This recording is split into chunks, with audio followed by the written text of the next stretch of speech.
by sovereignty, God is everywhere. By sovereignty, God is everywhere.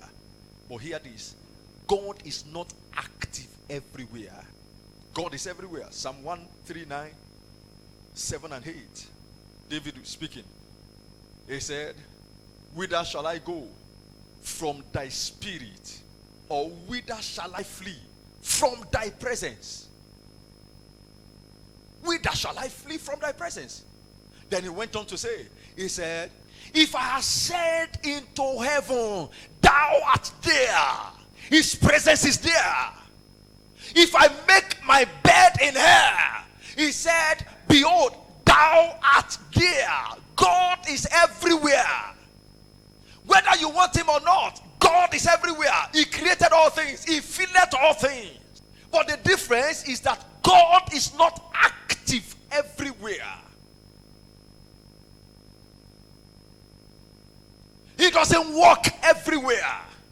So when we talk about attracting the manifest presence of God, we are talking about attracting the active manifest presence of God. Where God walks.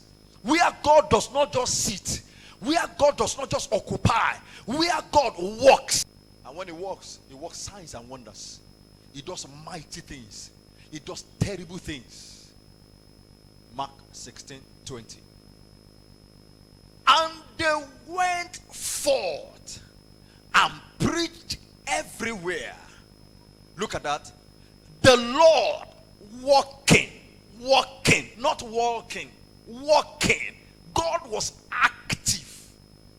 He was walking, walking with them and confirming the word with signs following. So God can be in a church and is passive in that church.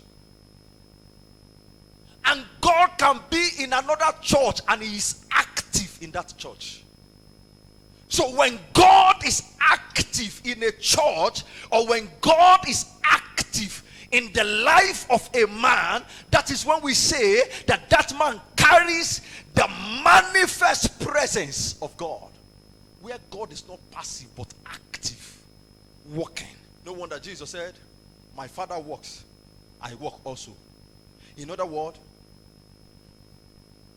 when they bring a dead man to God, to Jesus on earth, what happened is, as Jesus is about to lay his hands on that dead man, God also is laying his hands, walking with them. And wherever he walks, signs and wonders must be present. Wherever God walks, testimonies must abound. Wherever God walks, deliverance must abound. Wherever God walks, breakthrough must be plenty. So what we want to do is to attract not just his presence, but to attract his manifest presence, his active presence.